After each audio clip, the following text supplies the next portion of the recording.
Hola a todos y todas, les doy la bienvenida a esta nueva videoentrevista en nuestra sección de LAFD Now. Hoy estoy muy feliz de tener una conversación con una escritora ecuatoriana que descubrí recientemente y que ha sido una sorpresa maravillosa. Ha sido como, eso se dice mucho, pero siento que no lo estoy diciendo en vano, es como un aire fresco, es como una mirada y una perspectiva increíble sobre las escrituras, sobre las literaturas. Eh, y bueno, vamos a conversar con ella para Latin American Literature Today hoy.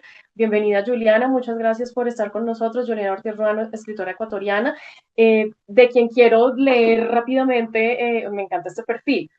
Docente, investigadora, escritora, poeta y DJ de música afro del Pacífico. Me encanta eso último y creo que también es un plus y es una beta de tu trabajo que también es muy interesante. Así que bienvenida, Juliana. Gracias, Natalia. Yo estoy muy contenta de conversar contigo, pues siempre es grato, ¿no? Hace un año estuvimos casi hablando en Cartagena y fue maravilloso, ¿no? También ustedes son grandes lectores y yo siempre les voy a admirar un montón. Así que Qué gracias por tus linda. palabras. Muchísimas gracias a ti por estar con nosotros hoy. Aquí tengo dos de los trabajos de Juliana de una extensa obra.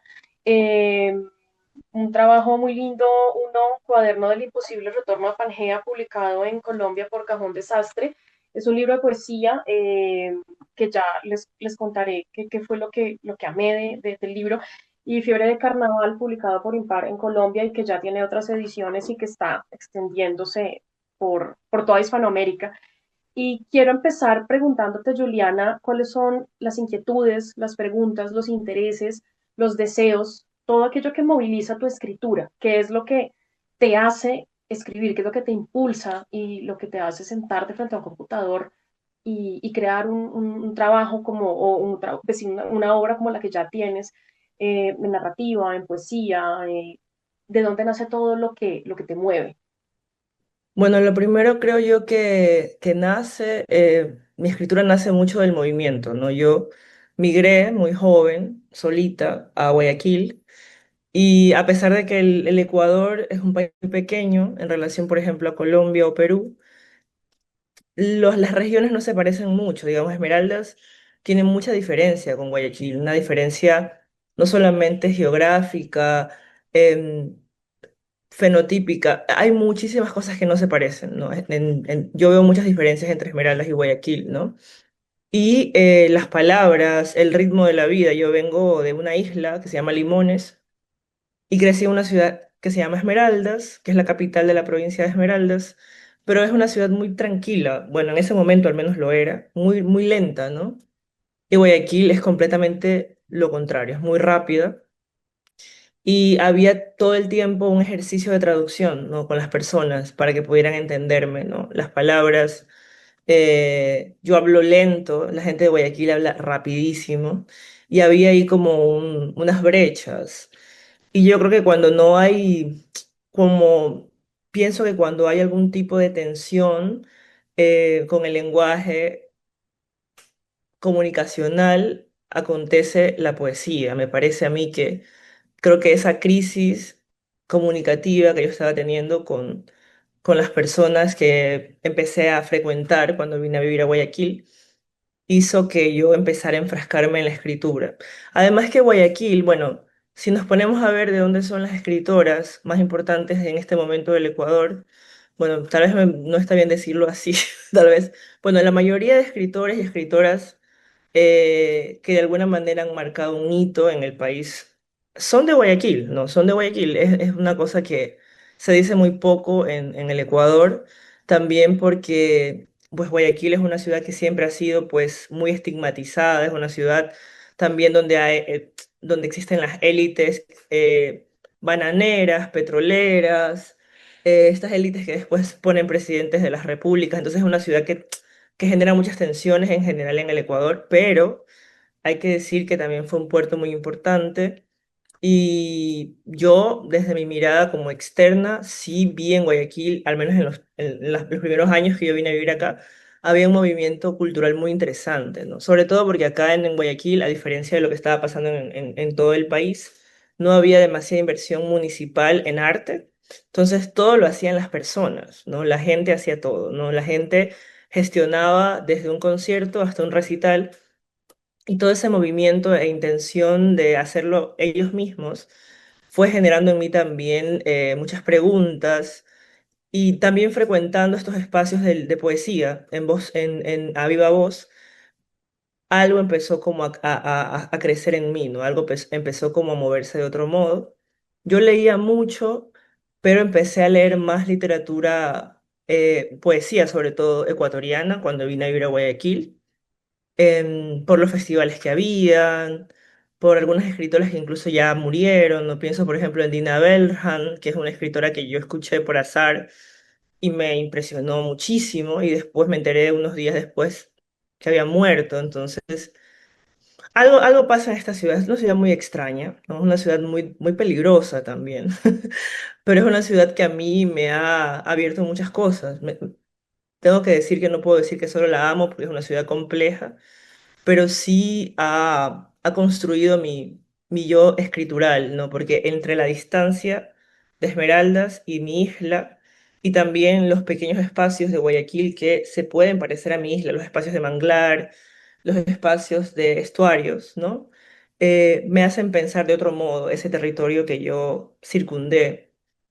Y eso, a mí me gusta mucho la poesía desde la especulación, también me gusta mucho la especulación. Yo creo que lo que hace Marosa Di Giorgio, además de neobarroco, también es una poesía, una poética especulativa, ¿no? Entre lo animal y lo vegetal, cómo el Eros puede ir desdibujando las fronteras entre los seres, ¿no? Y más o menos esa fue como la intención o fue como el motor de mi llegada, por decirlo así, a la escritura. Juliana, bueno, y hay varias cosas muy lindas. Hablas en una conversación anterior, bueno, a ver, dos cosas. Una, yo debo admitir mi desconocimiento eh, deliberado y voluntario, desgraciadamente, pero mi idea de Ecuador había sido la sierra, la montaña, la cordillera, esa era la idea que yo tenía.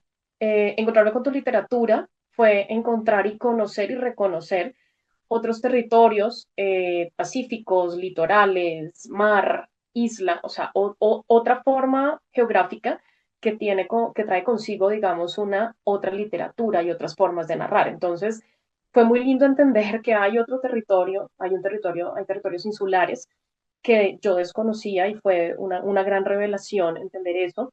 Em, Alguna vez tuvimos una conversación con Cristina Bendec, ella es una colombiana de San Andrés, y nos hizo ver lo que significa, o sea, la diferencia entre escribir desde el continente y escribir desde lo insular, ¿no? Entonces ahí hay una cuestión que me gustaría que habláramos.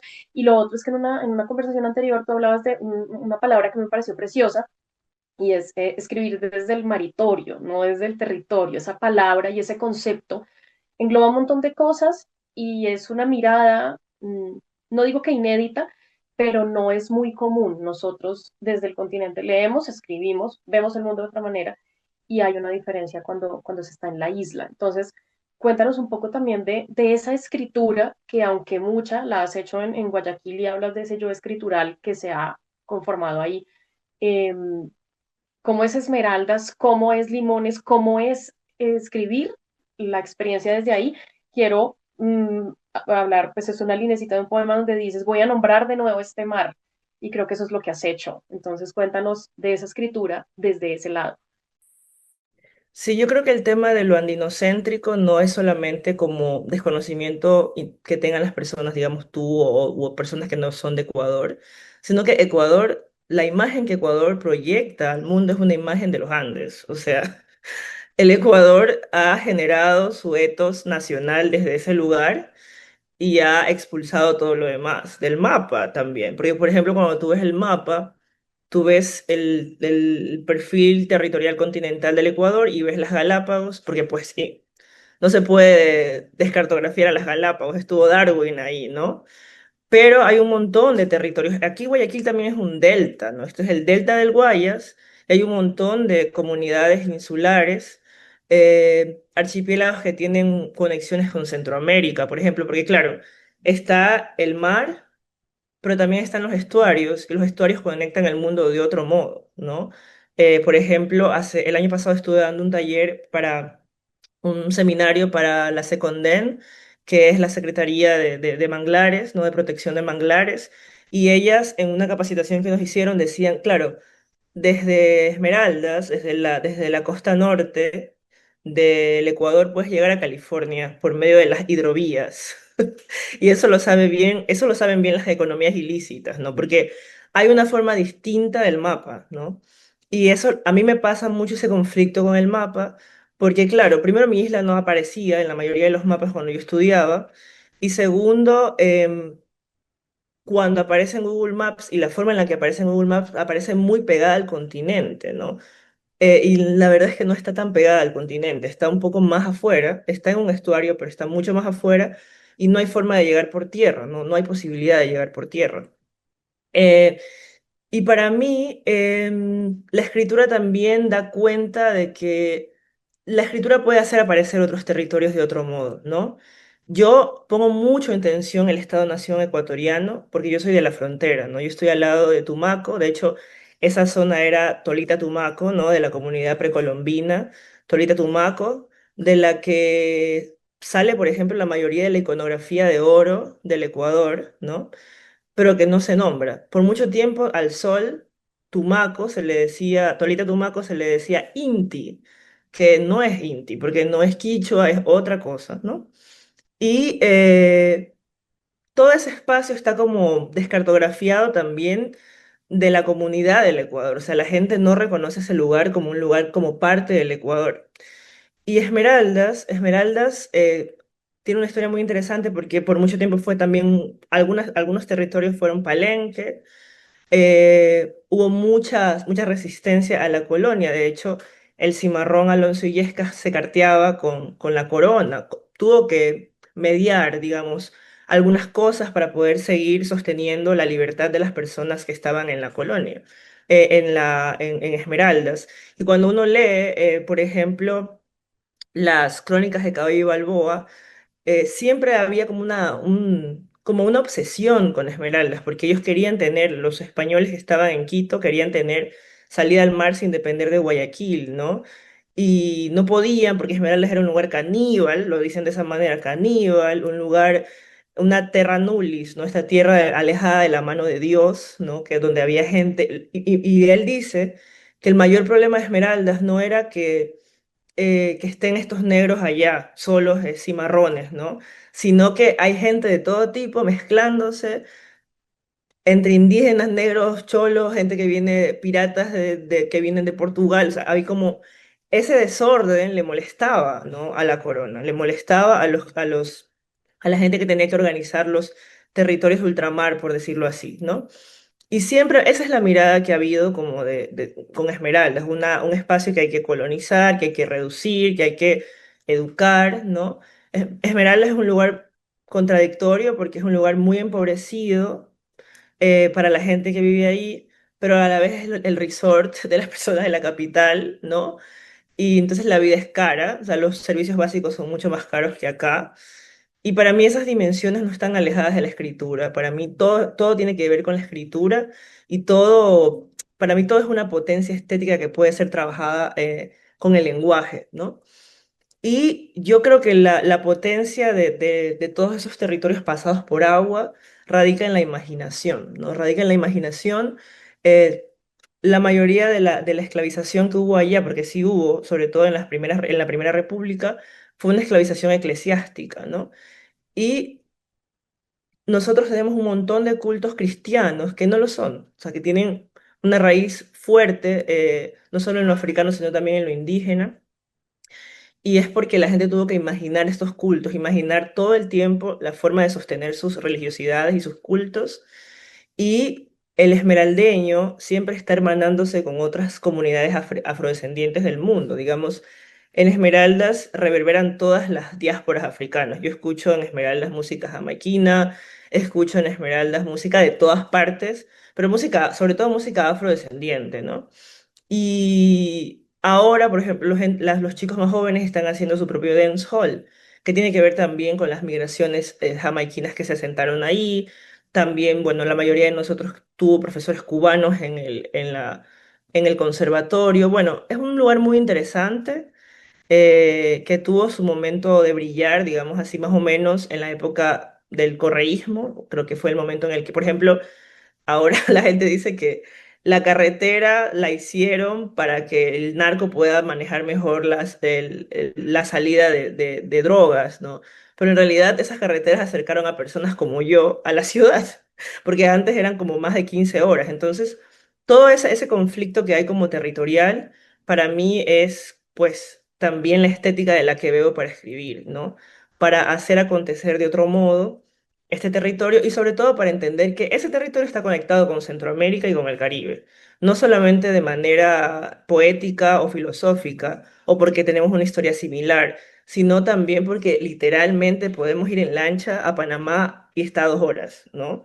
Y hay un montón de intersticios por donde la gente se fuga hacia el Caribe y el Estado-Nación ecuatoriano no ha querido ver esas conexiones, pero las economías ilícitas sí lo ven, ¿no? Hay una cosa interesante en la cartografía ilícita de esa zona que a mí me llama la atención también para pensar una escritura posible.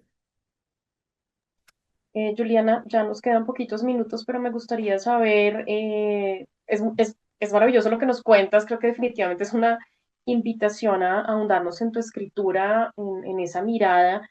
En Fiore de Carnaval hay un tema muy bello con los cuerpos, con la música también, con los cuerpos de las mujeres, los cuerpos de las niñas. Bueno, ahí hay unos temas muy complejos también, muy interesantes. Y para cerrar, me gustaría saber cómo estás dialogando digamos, cómo es el diálogo con la literatura tradicional ecuatoriana, si es que lo hay, y cómo estás dialogando con lo que está escribiéndose en América Latina, sobre todo con estos temas que son clave y que son esenciales para entendernos. ¿Cómo es esa conversación con esas literaturas? Sí, a mí me interesa mucho la literatura del Caribe porque como yo soy isleña, realmente no veía mi experiencia narrada digamos, yo leía mucho, ¿no? Leía, bueno, leí todo Borges, todo Cortázar, Macedonio Fernández, luego empecé a leer a las mujeres, a María Luisa Bombal, etcétera, Marusa Di Giorgio, pero yo no me podía ver como un escritor, no tenía como ese deseo de escribir, ¿no? Porque sentía que mi espacio circundante no había forma de narrarlo, no tenía las herramientas, ¿no? Cuando yo llego al Caribe, que fue como a los 16 años, y empecé a leer, por ejemplo, a Reinaldo Arenas, a Junot Díaz, a Severo Sarduy, después a Jamaica Kincaid, a Marise Condé, no, ahí empezó, ¿no? Ahí empezó como, ok, la isla también puede ser narrada puedo encontrar unas herramientas para narrar esta isla, ¿no? Y el mar, sobre todo, el mar que está ahí y que te hace pequeño, porque cuando tú estás en una isla, el mar es la única certeza y el tiempo se marca por el mar. Si el mar sube, al menos en la isla de la que yo soy, que es una isla de manglar, si el agua baja, el agua es salada, entonces hay un montón de cosas que tienen que configurarse por el tiempo del agua y no necesariamente por el tiempo de los humanos o de los animales terrestres, ¿no? Y a mí me interesa mucho el mar porque por el mar llega todo, ¿no? Por el mar llega la colonización, pero también llegan las personas que escapan, llegan los piratas. A mí me interesan mucho los desembarcos y los naufragios, porque de hecho en Esmeraldas el mito histórico es el mito del naufragio, ¿no? De estas personas que naufragaron yendo a Lima y que eran personas esclavizadas, siendo llevadas a Lima y escaparon y nadaron. Bueno, para mí el mito del naufragio es algo que me interesa mucho, que además se repite en muchos lugares de la costa pacífica y también en Veracruz, ¿no? Este mito del náufrago, que es como ya, sí hay una dimensión histórica real, pero también hay una dimensión especulativa, mágica, ¿no? Del naufragio, ¿no? Creo que también por eso García Márquez era mi escritor de cabecera, ¿no? Cuando era adolescente, cuando era chica. No sé, el ahogado más hermoso del mundo todavía sigue siendo algo que me emociona ese acontecimiento, ¿no? Del cuerpo que llega. Sí, me interesa mucho la literatura ecuatoriana, pero creo que la raíz de mi escritura sí ha tenido que hermanarse con el Caribe para poder pensar la sinuosidad de un territorio maritorio pasado por aguas, ¿no? Como la posibilidad de contar esos trayectos en lancha, estos nados mar afuera, ¿no? El cuerpo que es casi anfíbico, el cuerpo humano que ya se convierte en un anfibio, porque está siempre con una pierna en el agua y otra pierna en la tierra, y toda la experiencia del manglar, que a mí me interesa muchísimo. Además que ahí en la zona donde yo soy, un poco más adelante, en Mahahual, están los manglares más altos del mundo, ¿no? Mahahual, que es un lugar muy interesante y que además tiene una mística también histórica, ¿no? Hay un poeta que dice que cuando entró a Mahahual, él empezó a recorrer las huellas digitales de su pueblo, ¿no? Como esta idea de que hay también unas moléculas invisibles que están ahí permeando el territorio y que de alguna manera lo que hacemos,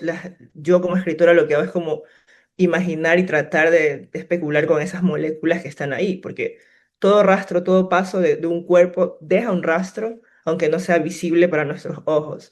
Y más o menos por ahí va mi escritura, ¿no? Y para mí creo que, por ejemplo, Marise Condé, que es una autora a la que estos últimos 10 años he estado leyendo demasiado, me ha podido dar la pauta, ¿no? Para pensar todos estos trayectos sinuosos entre islas, todas estas migraciones extrañas que vienen y se asientan y crean otras identidades, y la tensión con el Estado-Nación ecuatoriano, ¿no? El Estado-Nación, habrá muchos ecuatorianos que ni siquiera saben que existe esa isla, ¿no? Por ejemplo. Y creo que va por ahí la cosa, ¿no? Como que el Ecuador es un país muy continental y yo pienso siempre con la cabeza en el agua, ¿no? Con la cabeza en el mar, ¿no? Para mí mi escritura es eso, la posibilidad de meter la cabeza en el mar, ¿no? Buscar la forma de meter la cabeza en el mar y ver cuáles son las tensiones de los humanos, de los cuerpos terrestres en ese espacio. Voy a cerrar rápidamente ya para despedirte, Juliana. Una parte de un poema dice: yo elegí ser agua, tierna agua niña de sal y arena, capaz de acoger entre mis vientres a todas las mantarrayas del Pacífico.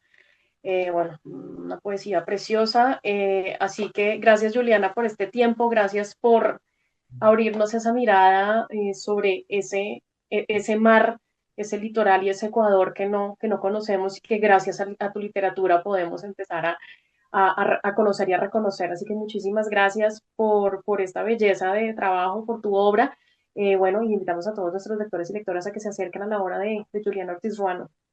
Gracias, Natalia. La verdad que fue una mañana bella. Haber conversado estos minutos contigo me dejan muy motivada. Muchas gracias y nosotros también quedamos súper motivados y motivadas para leerte y para conocer y reconocer ese Ecuador que no siempre está tan presente en nuestro imaginario. Muchísimas